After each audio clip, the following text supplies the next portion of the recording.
5 बहनों का एक शौहर हर रात 5 बहनों से बारी-बारी से हम करता था। ये बिल्कुल सच्ची कहानी है, बच्चे इस कहानी से दूर रहे। कुछ सच्चाइयाँ ऐसी होती हैं जो वक्त की आहट पर खुद चलकर हमारे सामने आ जाती हैं, चाहे हम उन्हें जानना चाहें या नहीं। मेरी जिंदगी भी एक ऐसी ही रात से बदल गई जिस रात मैंने अपने शौहर की गायब कदमों की खनक पहली बार सुनी। आधी रात को अचानक मेरी आंख खुली तो मैं ये देखकर हैरान रह गई कि मेरे शौहर बिस्तर पर मौजूद नहीं थे।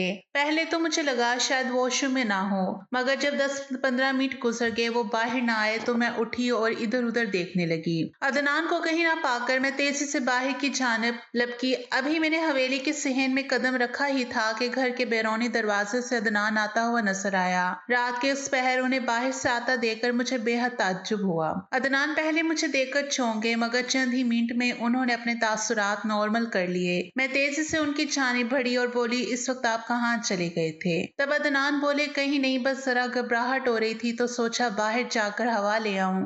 उनकी बात पर मुझे यकीन आ गया क्योंकि अभी शादी को बामुश्किल कुछ दिन ही हुए थे। सोच शक करने की वजह नहीं बनती थी। मैं बड़ी कच्ची नींद की थी। अगली रात फिर अचानक आंख खुली तो हस्बे मामूल अदनान अपने कमरे में मौजूद नहीं थे। मैं जल्दी से उठी और सहन के गेट की जानी बढ़ी। अभी मुझे गेट से कदम बाहर निकाले चंद मिनट ही हुए थे कि सामने से अदनान जाता हुआ नजर आ गया। वह हवेली के पिछले हिस्से की जाने मुड़ रहा था। रात बहुत खामोश थी, हर तरफ अंधेरा था, इसलिए डर के मारे मैं खामोशी से वापस आ गई। बिस्तर पर लेटकर सोचती रही कि आखिर क्या माजरा है। थोड़ी देर बाद अदनान वापस आ गए, मगर मैंने उनसे कुछ नहीं पूछा और खामोशी से सो गई। मगर उस वक्त मेरा दिमाग एक अजीब सी उलझन का शिकार था। अगले दिन मैंने घर की मुलाजमा से पूछा कि घर के पिछले हिस्से में कौन रहता है। मेरी बात सुनकर मुलाजमा ने हैरत से मुंह पर हाथ रख लिया और बोली, बीबी जी, आज तो आपने ये बात कर ली है, मगर दोबारा मत कीजिएगा। साहब ने सख्ती से इस घर के बारे में बात करने से रोका है। कोई नहीं जानता कि उस घर में क्या है, कौन रहता है, इसलिए आप भी दोबारा इस घर के बारे में कोई सवाल मत कीजिएगा।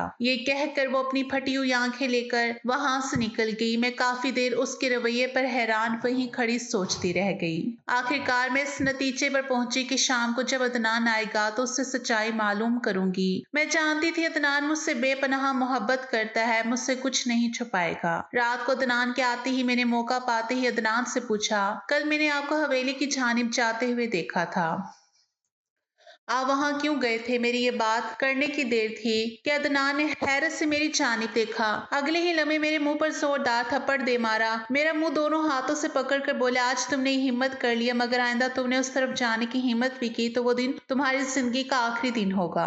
उनकी आंखों में मारे तैश के खून उतर आया था। उनका लहजा इतना सख्त था कि उनके छोड़ते ही मैं एकदम पीछे हटी। सोच भी नहीं सकती थी कि मुझसे बेपनाह मोहब्बत करने वाला शख्स इतने बड़े घर का चश्मो चिराग बैरोनी यूनिवर्सिटी से पढ़ कर आने वाला इस कदर गैर मोहस्सब और जाहिलाना हो सकता है। मेरी आंखों में नमी उतर गई जिसे मैंने खामोशी से छुपा लिया। मैं उनके इस रवैये पर चुप हो गई, मगर मैंने दिल में एक फैसला कर लिया था जिसे बहरहाल हर हाल में तकमील को पहुंचाना था। वो रात खामोशी से गुजर गई। मुझे अगली शाम का इंतजार था, मगर उस रात गैर मुतवक्का तौर पर अदनान कहीं नहीं गया। उसके बाद भी यह पूरा हफ्ता वो कमरे से बाहर नहीं गया, मगर उसका रवैया मेरे साथ बदला बदला सा था। अब मेरा तजस्सुस का मादा दम तोड़ने लगा। मैंने सोच लिया कि उनका घरेलू मामला है, अगर ये मुझे नहीं बताना चाहते तो उससे बार बार सवाल नहीं करना चाहिए। कहीं ऐसा ना हो अपना ही घर बर्बाद कर बैठूं। मगर ठीक एक हफ्ते बाद आधी रात को अचानक मुझे ऐसे लगा जैसे कमरे का दरवाजा खुला हो। मैंने एक आंख खोली तो अदनान कमरे से बाहर निकल रहा था। उसने पीछे मुड़कर देखा। मैं फौरन आंखें मूंद ली और सोने का नाटक करने लगी, मगर जैसे ही वो कमरे से बाहर निकला मैं भी तेजी से उसके पीछे पीछे। मेरे दिल में ये तहिया कर लिया कि आज तो सच जानकर ही रहूंगी। अदनान पीछे मुड़कर बार बार देख रहा था, मगर जैसे ही वो पीछे मुड़ता मैं किसी ना किसी चीज की औट में छुप जाती। हवेली बड़ी थी सो मेरे लिए जाना मुश्किल था। अदनान हवेली से बाहर निकल चुका था। रात ठंडी और यख सर्दी थी। उस पर धुंध इस कदर ज्यादा कि हाथ को हाथ नजर नहीं आता था, इसलिए मैं थोड़ा फासला रखकर दबे कदमों पीछे चलती रही। अदनान को पता नहीं था मेरे पीछे कौन है। अदनान हवेली में जा चुका था, मगर मैं तेजी से अंदर दरवाजे में उसने कदम रखा, फिर सामने का दरवाजा खोलकर अंदर दाखिल हो गया। लेकिन खुशी की बात यह थी कि दरवाजा थोड़ा सा खुला रह गया। बरामदे की एक दीवार की ओट में छुप कर अंदर का मंजर बासानी देख सकती थी। अंदर जाते ही अदनान ने कमरे की लाइट खोली। उसके बाद का मंजर मेरे होश उड़ा गया। सोच भी नहीं सकती थी सच्चाई इतनी भयानक होगी। मैंने वहां एक खूबसूरत लड़की देखी जो व्हील चेयर पर बैठी थी। मेरा शौहर उसकी गोद में सर रखकर उससे बातें कर रहा था। मेरे लिए ये मंजर नाकाबिले बर्दाश्त था। आंखों से आंसू आने लगे। सोच भी नहीं सकती थी कि मेरा शौहर मेरे होते हुए इस तरह की सरगर्मियों में मुलविस होगा। मेरे ऊपर जैसे क़यामत बर्पा हो गई। मैं ये कैसे बर्दाश्त कर सकती थी कि मेरा शौहर आधी रात को उठ उठकर किसी गैर लड़की की कुर्बत में जा बैठे। मैं अपने आंसू पोंछती तेजी से वहां से मुड़ी और कमरे में जाते ही सामान निकालकर बैग में डालने लगी। अब मैं फैसला कर चुकी थी कि मुझे इस शख्स के साथ नहीं रहना। मेरे आंसू और मेरे हाथों की कपकपाहट मेरा साथ नहीं दे रही थी। अब मैंने कुछ कपड़े निकाले ही थे कि अचानक अदनान कमरे में दाखिल हुआ। मुझे इस कदर तैश में देखकर हैरान हुआ और बोला, ये तुम इस वक्त क्या कर रही हो? कहाँ जा रही हो? उसके अल्फाज मेरे कानों में जहर बनकर लग रहे थे। मैं फौरन उसके पास जाने पर ही तकरीबन चीखते हुए बोली, मैं तुम्हारे साथ एक सेकंड के लिए भी नहीं रह सकती। तुम एक बेवफा शख्स हो। मैं तुम्हें कभी माफ नहीं करूंगी। अपनी बीवी के होते हुए तुम दूसरी औरतों के गोद में सर रख कर रोते हो। मेरे ये कहने की देर थी कि एक जोरदार थप्पड़ उसने मेरे मुंह पर दे मारा। थप्पड़ की शिद्दत ऐसी थी कि मैंने खुद को मुश्किल से गिरते गिरते संभाला। थप्पड़ मार कर भी अदनान का जुनून कब ना हुआ। बोले, तुम्हें शर्म नहीं आती इस किस्म की बात करते हुए? तुम उस औरत की हकीकत जान जाओगी तो तुम्हें खुद से नफरत होगी और जो कुछ तुमने बोला है उस पर शर्मिंदगी महसूस होगी। उसके ये अल्फाज सुनकर मैं हैरान रह गई। ये कहते हुए जमीन पर ढह सा गया और बच्ची की तरह रोने लगा। मेरी आंखों में हैरत के साथ आंसू भी थे। उसकी हालत देखकर भी जमीन पर बैठ गई। मैंने उसके हाथों को थाम लिया और पूछा। तब रोते रोते वो लम्हा भर को रुके और ठंडे आह लेकर बोले, ये उन दिनों की बात है जब मैं पढ़ाई मुकम्मल करने के बाद पहली बार अमेरिका से वापस आया था। मैंने जैसे ही घर में कदम रखा मेरी नजर चहचहाती चिड़ियों पर पड़ी। वो 5 एक से बढ़कर एक थी, बेहद मासूम और खूबसूरत थी। मैंने शाम के खाने पर अम्मा से उनके बारे में पूछा तो उन्होंने बताया कि बेटा, ये नसीम खाला की बेटियां हैं, तुम्हारी बहनें हैं। मगर अम्मा की ये बात सुनकर मेरे दिल में कई शैतानी ख्यालात आ गए। क्योंकि मैं बाहर से पढ़ कर आया था इसलिए मेरे लिए कोई नई बात नहीं थी। मुझे तो दिल लगाने का अच्छा बहाना मिल गया। वो घर में चलती रंग बिरंगी तितलियां लगती, हर वक्त मेरी खिदमत के लिए तैयार रहती। ऐसे में उनकी साथ का फायदा कैसे न उठाता। मैंने एक एक करके उन 5 बहनों को अपनी गिरफ्त में ले लिया। वो पूरी तरह मेरे जाल में फंस चुकी थी। मैंने बारी बारी उन 5 के साथ अपनी शैतानी ख्वाहिशात को पूरा किया। मैं हर एक से मुख्तलिफ वक्त में मिलता था ताकि किसी को शक ना हो। उनमें से सबसे छोटी 17 साल की थी जो मुझे बेहद प्यारी लगती थी। वो सारी लड़कियां इंतहाई मासूम थी, लिहाजा आसानी से मेरे बहकावे में आ जाती। नसीम खाला तो यही समझती कि मैं उनके लिए भाइयों की तरह हूँ। मगर मेरी जिंदगी लुत्फ और सरूर से भर चुकी थी। मैं उन्हें अपने पैरों तले मसलता रहा। लेकिन मेरा बुरा वक्त उस वक्त शुरू हुआ जब एक रात उनकी दूसरी बेटी मेरे कमरे में आई और बोली, साहब जी, मैं माँ बनने वाली हूँ। उसकी बात सुनकर मैं हक्का बक्का रह गया, बिल्कुल अनजान बन गया। मैंने कहा, ये तुम क्या कह रही हो? तब वो मेरे पाँव में गिर गई और बोली, साहब जी, सच कह रही हूँ, मैं आपके बच्चे की माँ बनने वाली हूँ। ये सुनकर मेरा दिमाग सुन हो गया। मैंने उसे परे धकेला और कहा, ये क्या बकवास कर रही हो? पता नहीं किसका गन तुम मुझ पर थोप रही हो। वो मेरे सामने रोती रही, हाथ जोड़कर कहती, खुदा के लिए साहब जी से कबूल कर ले वरना मैं कहीं की नहीं रहूंगी। आप जानते हैं ये आप ही का बच्चा है। मुझे तो आज तक किसी नामहरम ने छुआ तक नहीं। मगर मैंने उसकी कोई फरियाद नहीं सुनी, उसे कमरे से निकाल दिया, जबकि मुझे ये तो मालूम ही था कि बच्चा मेरा ही है। अगली सुबह नसीम खाला मेरी माँ के पास आई, उन्हें सब कुछ बता दिया। वो भी बहुत रोई गिड़गिड़ाई, मगर माँ ने उसे बहुत ज्यादा बेइज्जत किया और कहा, तुम्हें शर्म नहीं आती मालिकों के बेटे पर इस तरह का घटिया इल्जाम लगाते हुए? ये सब तुम गरीबों की चालें होती हैं। हम जैसे बड़े घरों के बच्चे के लिए मेरे बेटे का म्यार इतना गिरा हुआ कतई नहीं कि वो एक नौकरानी के साथ ऐसे ताल्लुकात कायम करे। मेरी माँ ने उनको धुतकार कर घर से निकाल दिया। उसी शाम हमें मालूम हुआ कि उनकी बेटी ने खुदकुशी कर ली है। फिर नसीम खाला अपनी बाकी बेटियों को लेकर यहाँ से कहीं दूर चली गई और दोबारा कभी वापस नहीं आई। मेरे दिल में एहसास नदामत तो बहुत था, मगर मैं खामोश रहा। अगर कुछ कहता तो पूरे खानदान की इज्जत खाक में मिल जाती। उसके बाद फिर से जिंदगी एक नई डगर से शुरू हुई। सब कुछ अपने मामूल के मुताबिक चल रहा था। मेरी बहन सोनिया, जो कि यूनिवर्सिटी जाती थी, एक दिन उसने मुझे फोन पर बताया कि भाई मुझे प्रैक्टिकल का कोई काम है, इसलिए मुझे आने में देर हो जाएगी, आप मुझे 5 बजे लेने आ जाना। उस रोज हमारा ड्राइवर भी घर नहीं था, सो उसे लेने ही जाना था, मगर अल्लाह की करनी ऐसी हुई उस दिन मैं अपने दोस्तों के साथ घूमने बाहर चला गया। मुझे बाहर गए हुए रात के 11 बज गए। अचानक मुझे मेरी माँ का फोन आया। उन्होंने बताया कि सोनिया अभी तक घर वापस नहीं आई, उसका फोन भी बंद जा रहा है। उसी वक्त जाकर मुझे ख्याल आया कि सोनिया ने तो मुझे कहा था कि मैं 5 बजे लेने आ जाऊं। मैं जानता था मेरी बहन बहुत डरपोक है, अकेले एक कदम भी नहीं उठा सकती। मैं तेजी से वहां से उठा और अंधाधुंध गाड़ी चलाता उसकी यूनिवर्सिटी जा पहुंचा, मगर वहां पर कोई मौजूद नहीं था। यूनिवर्सिटी का गेट खुला हुआ था। मैं जल्दी से यूनिवर्सिटी के अंदर गया और पागलों की तरह अपनी बहन को ढूंढने लगा। मेरी रगों में खून किसी खौफ की तहत उबल रहा था। जहन में अजीब किस्म के वहम उठ रहे थे। मैंने तकरीबन हर जगह उसे ढूंढ लिया। सारे कमरे बाहर से बंद थे।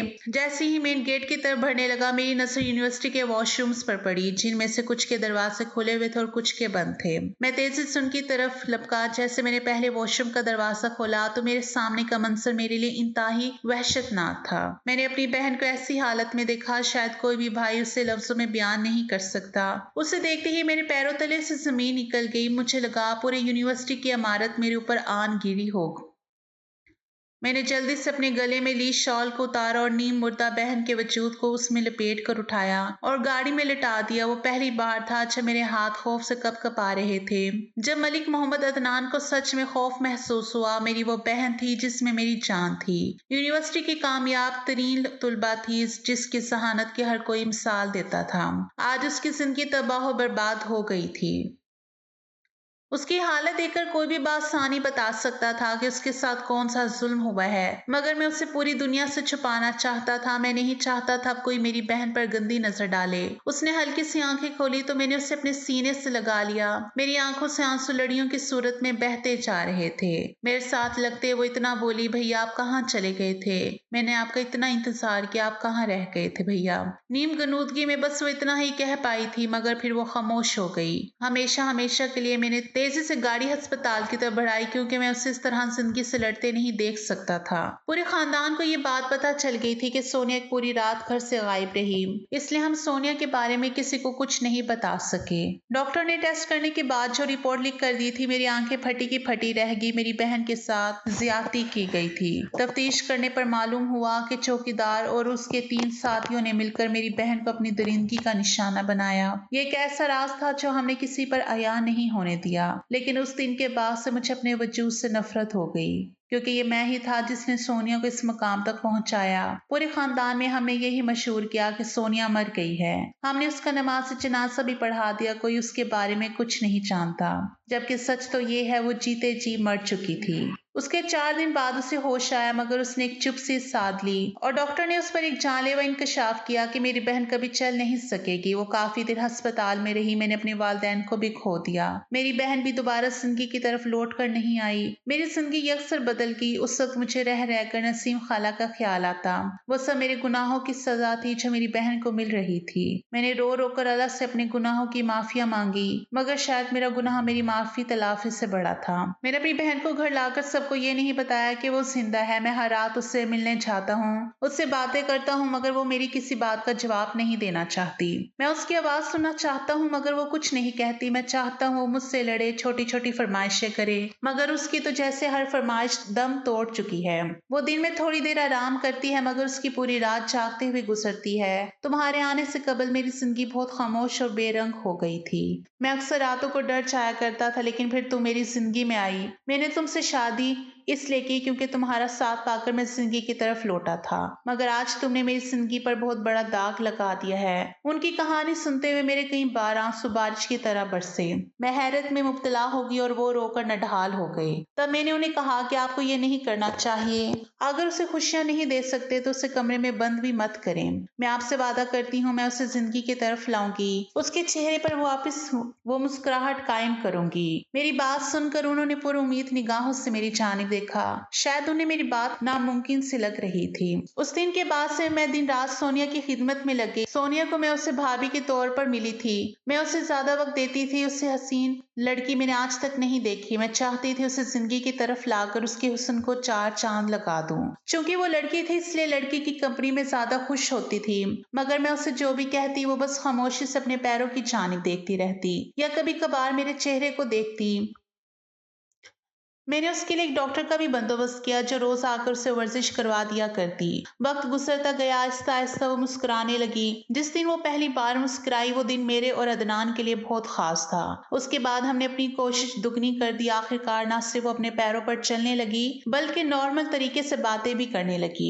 अदनान और मेरी जिंदगी में वो एक अहम हिस्सा बन चुकी थी। खानदान वालों ने बहुत कुछ कहा लेकिन हमने उनकी परवाह नहीं की। सोनिया की एक अच्छे घराने में शादी करवाई, मगर अफसोस की बात यह थी कि वो कभी माँ नहीं बन सकी। इस बात को उसे बहुत दुख था, मगर अल्लाह ने मेरी गोद में बेटी जैसी रहमत डाल दी। मैं बहुत ज्यादा खुश थी। लेकिन अदनान ने वो बेटी सोनिया को दे दी। मुझे खुशी तो बहुत हुई लेकिन औलाद को खो जाने का दुख भी था, क्योंकि मुझे अपनी पहली औलाद से बहुत लगाव था। सोनिया खुश है, मुझे भी अल्लाह ने 2 और बच्चों से नवाजा है। मैं और अदनान एक खुशगवार जिंदगी गुजार रहे हैं। आज जब मैं मुड़कर मासी को देखती हूँ तो सिर्फ एक ही बात समझ आती है कि अल्लाह की रहमत सबसे बड़ी है। वो दिल भी जो टूट चुके हैं, वो रिश्ते भी जो बिखर चुके हैं, अगर सच्चे दिल से संभाले जाएं तो दोबारा जुड़ भी जाते हैं और खिल भी जाते हैं।